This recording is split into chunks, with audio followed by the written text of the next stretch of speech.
Tasavvur qiling, atrof jimjit, osmon tiniq, hamma narsa odatdagidek ko'rinadi, lekin aynan shu sokinlik ortida hech kim ko'rmagan, hech kim ochiqcha gapirmagan. Ammo butun mintaqadagi kuchlar muvozanatini sekin va sezilmas tarzda o'zgartirayotgan texnologiya yashirinib yotibdi. Bu texnologiya baland shovqin bilan o'zini namoyon qilmaydi, u paradlarda ko'rsatilmaydi, u haqida rasmiy bayonotlar kam, ammo mutaxassislar biladi, aynan mana shunday jim ishlaydigan tizimlar eng xavflisi bo'ladi.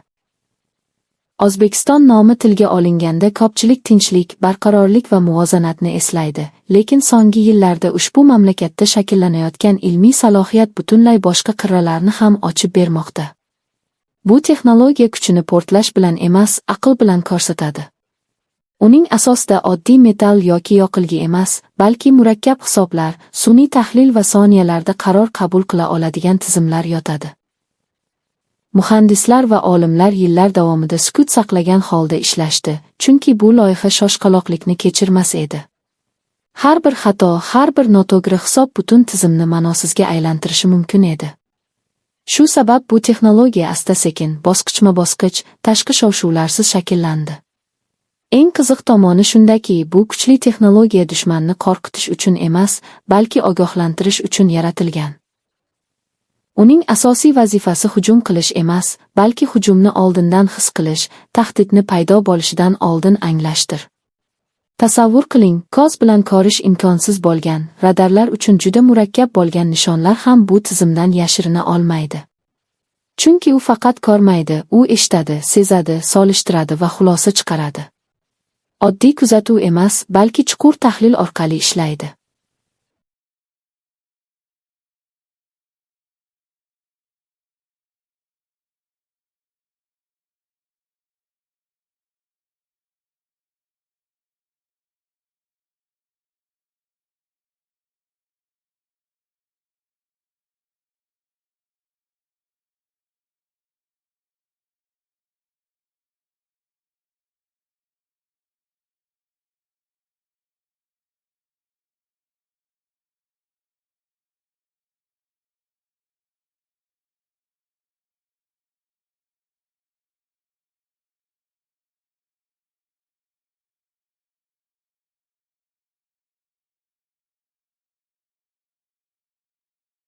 O'zbekistonning ushbu texnologiyasi atrofidagi eng katta sir ham shunda.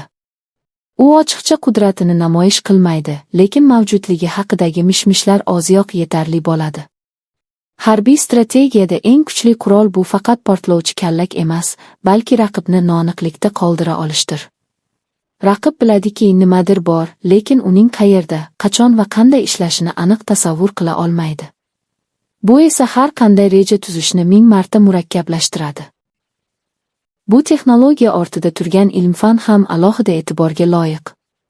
Fizika, matematika, axborot texnologiyalari va muhandislik bir nuqtada birlashgan. Har bir kichik detal umumiy tizimning yuragi hisoblanadi. Bu yerda tasodifga o'rin yo'q. Har bir qaror oldindan minglab ehtimollar orqali tekshiriladi. Natijada tizim shunday darajaga yetadiki, u insondan tezroq fikrlaydi, insondan tezroq xulosa chiqaradi, ammo baribir inson tomonidan nazorat qilinadi. Eng hayratlanarli jihati shundaki, bu texnologiya kuchini namoyish qilishga muhtoj emas. Uning mavjudligi haqidagi taxminlarning o'ziyoq yetarli. Ba'zan eng katta qo'rquv ko'rinmaydigan narsadan paydo bo'ladi. O'zbekiston aynan shu yo'lni tanlagandek. Jim, sokin, ammo puxta. Bu yondashuv harbiy tarixda ko'p bora o'zini oqlagan. Chunki haqiqiy ustunlik shovqinda emas, balki tayyorgarlikda bo'ladi.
Bu texnologiya haqida hech kim ko'rmagan deya aytilishining sababi ham shu.